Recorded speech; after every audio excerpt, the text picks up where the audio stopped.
صحت کے بعد اب ہم کو مرض کو پڑھنے کا ہے.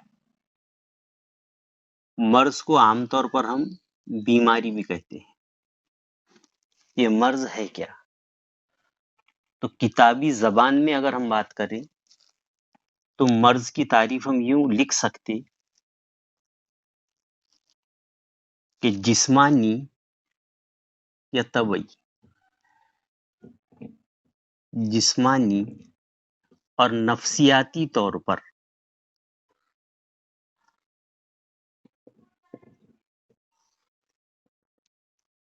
جسمانی اور نفسیاتی طور پر جسم کے اہم حیاتی افعال میں بگاڑ یا خرابی کو بیماری یا مرض کہتے ہیں. یہاں پر حیاتی افعال میں بگاڑ ہوتا تو تھوڑا سا ہم کو حیاتی افعال کو سمجھنا ضروری ہے.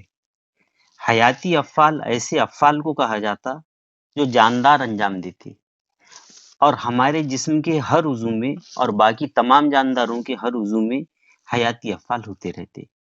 لیکن یہ حیاتی افعال میں اگر بگاڑ آ گیا، یہ بگاڑ کی وجہ جسمانی ہو سکتی یا نفسیاتی ہو سکتی. اگر بگاڑ آ گیا تو ہمارے جسم مختلف بیماریوں میں مبتلا ہوتا. جیسے مثال کے طور پر اگر جگر میں بگاڑ آیا، اگر ہیپاٹائٹس کے وائرس نے جگر پر حملہ کیا اور جگر کے کام میں بگاڑ آیا تو اس وجہ سے ہیپاٹائٹس اے نام کی بیماری ہوتی. بالکل اسی طریقے سے اگر گردوں کے کام میں بگاڑ آیا تو ہمارے گردے خراب ہو جاتے، یا دماغ کے کام میں بگاڑ آیا تو اس کے اثرات ہمارے جسم پر نظر آتے، یا آنکھوں کے کام میں بگڑ آیا تو ہماری بینائی متاثر ہوتی. اس کا مطلب یہ ہے کہ حیاتی افعال کا صحیح ہونا ہمارے جسم کے صحت مند ہونے کے لیے ضروری ہے. اب یہاں پر ایک بات آپ کو اور ذہن میں رکھنی ہے کہ اگر بگاڑ آیا تو مرض ہوگا اور ہر مرض کی علامت مخصوص رہتی. جیسے مثال کے طور پر اگر کسی کو ملیریا ہوا، کیسا پہچاننا؟ اس کی علامت ہے. علامت یوں ہے کہ جس شخص کو ملیریا ہوا اس کو بہت زیادہ سردی لگ کر بخار آتا. اگر کسی کو ہیپاٹائٹس اے ہوا تو اس کی علامت یہ ہے کہ اس کے جسم میں ناخن، جلد، آنکھیں، یہاں تک کہ اس کو پیشاب بھی پیلا ہوتا. ناخن پیلے ہو جاتے، جلد پیلی ہو جاتی، آنکھیں پیلی ہو جاتی اور اس کو پیشاب پیلا ہوتا، یہاں تک کہ اس کے کپڑے بھی پیلے ہو جاتے. تو ہر بیماری کی مخصوص علامتیں ہیں اور وہ علامتوں کو دیکھ کر امراض کی شناخت کی جاتی کہ یہ بیماری ہے تو اس کا علاج کس طرح سے کیا جائے. اب اس کے بعد ہم کو پڑھنے کا ہے بیماریوں کی مختلف قسموں کو. تو بیماریوں کی جو قسمیں ہیں یا اقسام ہیں، بیماریوں کی قسموں کو ہم دو طرح سے درجہ بند کر سکتے. ایک مدت پر منحصر اور دوسرے اسباب پر منحصر.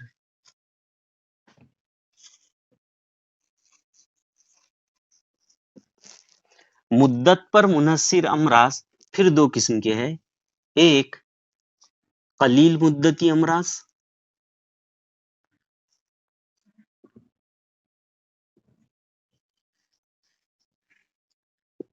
اور دوسرے طویل مدتی امراض. اب پہلے طویل مدتی امراض کیسے امراض کو کہیں گے؟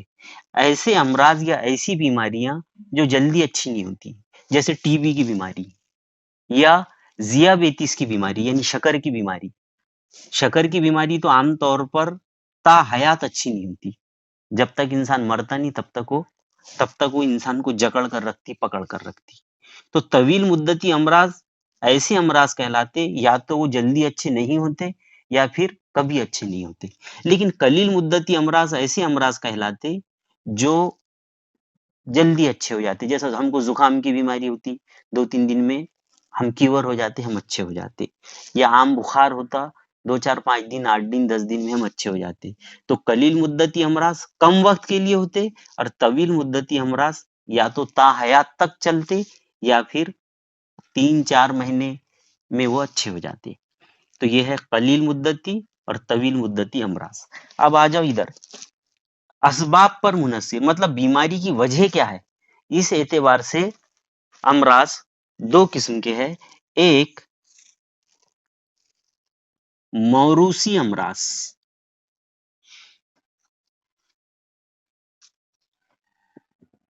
اور دوسرے اکتسابی امراض.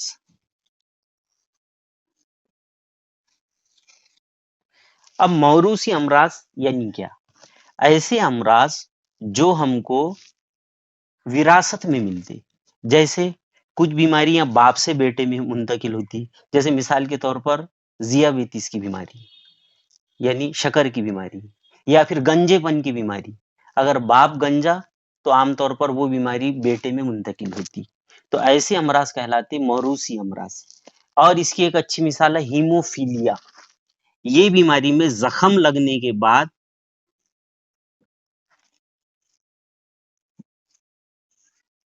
ایک صحت مند انسان کا زخم لگنے کے بعد کچھ دیر تک خون بہتا اور بعد میں زخم کے منہ پر خون جم جاتا اور خون کا بہاؤ رک جاتا. لیکن ہیموفیلیا یہ مرض ایسا ہے کہ جس میں انسان کو زخم لگنے کے بعد خون بہتا رہتا, خون جمتا نہیں, یہاں تک کہ اس کی موت واقع ہو جاتی. تو یہ ہیموفیلیا. ڈاؤن سنڈروم ایک ایسی بیماری ہے جو بچوں میں پائی جاتی ہے اور ایسے بچے کی دماغی اور جسمانی طور پر نشوونما نہیں ہوتی. تو موروثی بیماریاں ایسی بیماریاں کہلاتی جو ایک نسل سے دوسری نسل میں منتقل ہوتی, یعنی باپ دادا سے بچوں میں منتقل ہوتی. ایسی بیماریاں موروثی امراض کہلاتی. اکتسابی امراض, یہ امراض ہم کو باپ دادا سے نہیں ملتی بلکہ یہ بیماریوں کو ہم حاصل کرتے لاپرواہی کر کے. جیسے مثال کے طور پر ہم اگر پانی پیتے وقت, کھانا کھاتے وقت یا اور کئی کام خون کی منتقلی کرتے وقت اگر احتیاط نہ برتے تو ہم کو یہ ایسی بیماریاں ہوتی رہتی. تو یہ اکتسابی امراض. اور اکتسابی امراض پھر 2 قسم کے ہیں, ایک متعدی امراض اور دوسرے غیر متعدی امراض. متعدی امراض ایسے امراض کہلاتے جو پیتھوجن سے ہوتے یا جراثیم سے ہوتے. جیسا مثال کے طور پر کسی انسان کے جسم میں اگر ٹی بی کا بیکٹیریا گیا تو ٹی بی کے بیکٹیریا یعنی پیتھوجن کی وجہ سے اس کو ٹی بی کی بیماری ہوتی. یا ہیپاٹائٹس کا وائرس گیا تو وہ ہیپاٹائٹس میں مبتلا ہو جاتا. یا فرض کر لو کسی کے جسم میں اگر جذام کے بیکٹیریا داخل ہوئے اور وہ اگر ہمارے جسم پر حاوی ہو گئے تو وہ جذام کی بیماری میں مبتلا ہو جاتا. مطلب ایسی بیماریاں جو پیتھوجن سے ہوتی وہ متعدی امراض کہلاتی. لیکن کئی بیماریاں ایسی ہے جو ہمیں پیتھوجن سے نہیں ہوتی, یعنی خوردبین جاندار وغیرہ سے نہیں ہوتی, بلکہ وہ بیماریوں کی وجوہات دوسری ہوتی. جیسا مثال کے طور پر ذیابیطس کی بیماری, ایسا انسان جس کا لبلبا خراب ہو گیا اس کو ذیابیطس کی بیماری ہوتی. یا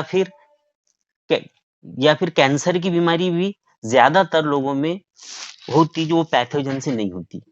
تو یہ امراض جو پیتھوجن سے نہیں ہوتے غیر متعدی امراض کہلاتے. اس طرح سے ہم بیماریوں کی قسموں کو ہم پڑھ چکے. آپ کو پھر سے ایک بات ذہن میں رکھنی ہے کہ بیماریوں کی قسمیں ہم 2 طرح سے ان کو درجہ بند کر سکتے, ایک مدت پر منحصر, دوسرے اسباب پر منحصر. مدت پر منحصر امراض قلیل مدتی اور طویل مدتی, یہ جلدی سے اچھے ہو جاتے, یہ جلدی اچھے نہیں ہوتے یا تا حیات چلتے رہتے, عمر بھر چلتے رہتے. اسباب پر منحصر 2 قسم کے, یہ ایک نسل سے دوسری نسل میں منتقل ہوتے, یہ موروثی بیماریاں. یہ اکتسابی بیماریاں ہیں, یہ انسان حاصل کرتا اپنی لاپرواہی کی وجہ سے. اس کی مثالیں ہیموفیلیا اور ڈاؤن سنڈروم ہے. اور اکتسابی بیماریاں پھر 2 قسم کی, ایک متعدی جو پیتھوجن سے ہوتی, دوسرے غیر متعدی, اور غیر متعدی بیماریاں پیتھوجن سے نہیں ہوتی.